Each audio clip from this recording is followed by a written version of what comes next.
নমস্কাৰ।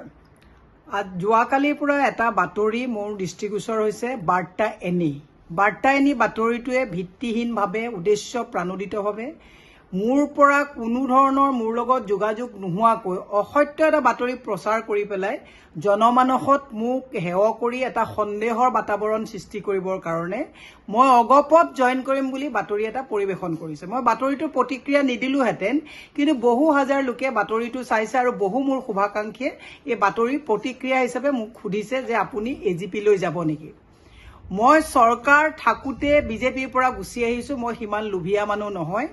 কংগ্ৰেছ দলে মোক দুটাকৈ নিৰ্বাচনত গধুৰ দায়িত্ব দি মোক দলীয় টিকেট দিছে।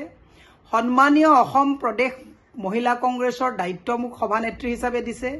যেতিয়া মই য'ত দলে দায়িত্ব দিছে মই তাত গৈছোঁ, দলে মোক প্ৰাপ্য সন্মানখিনি দিছে। গতিকে মই কোনো কাৰণতে অগপ বা বিজেপি বা অন্য দলত যোৱাৰ কুৱেশ্যন ডাজ নট এৰাইজ। সংবাদৰ এই পৰ্টেলসকলে যিবিলাক নিউজ 2-4 পৰ্টেলত বাজিছে, মই এটা কথা কৈছোঁ যে সত্যনিষ্ঠ উদ্দেশ্য প্ৰণোদিত নোহোৱা মনে সজা কিছুমান বাতৰি মানুহে পৰিৱেশন কৰিব এইকাৰণেই নালাগে মানুহৰ সংবাদ মাধ্যমৰ প্ৰতি বা বাতৰিৰ প্ৰতি অনীহা আহিব। মই সেইকাৰণে সন্মান সহকাৰে এনি বাৰ্তাক কৈছোঁ যে আপোনালোকে মোৰ মনৰ কথা নজনাকি অসত্য বাতৰি এটা পৰিৱেশন কৰি কাৰ প্ৰৰোচনাত পৰি পেলাই কাৰ ইনফৰমেশ্যনৰ ওপৰত বাতৰি পৰিৱেশন কৰিছে। আমি আগতে জানো যে সংবাদ মাধ্যমে মানে মানুহজনৰ লগত তেওঁৰ মনৰ প্ৰতিক্ৰিয়া নোহোৱাকৈ মনে সাজা বাতৰি এটা যেতিয়া পৰিৱেশন কৰে তেতিয়াই সংবাদ মাধ্যমৰ প্ৰতি মানুহৰ আঙুলি উঠে। মই সেইকাৰণে কৈছোঁ এনে মনে সজা ভিত্তিহীন বাতৰি পৰিৱেশন নকৰিবৰ কাৰণে আহ্বান জনাইছোঁ।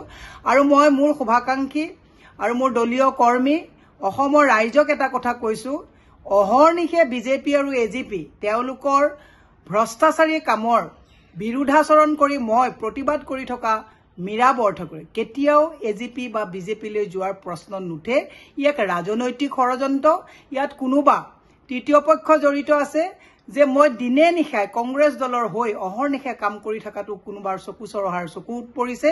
সেয়ে তেওঁলোকে এনেকুৱা এটা অবাঞ্ছিত পৰিৱেশৰ কাৰণে মোৰ নামটো ব্যৱহাৰ কৰি জনমানসত মোৰ প্ৰতি বিশ্বাসযোগ্যতা নাইকিয়া কৰিবৰ কাৰণে যি ষড়যন্ত্ৰত লিপ্ত হৈছে তাক মই প্ৰতিহত কৰি প্ৰতিক্ৰিয়া কৰিছোঁ যে মই কংগ্ৰেছ দলে দিয়া মোৰ সন্মানৰ প্ৰতি শ্ৰদ্ধা জনাই মই দলৰ উত্তৰণৰ কাৰণে বহু পুৰুষাৰ্থ মোৰ চেষ্টা কাম কৰি মই ব্ৰতী হৈ থাকিম।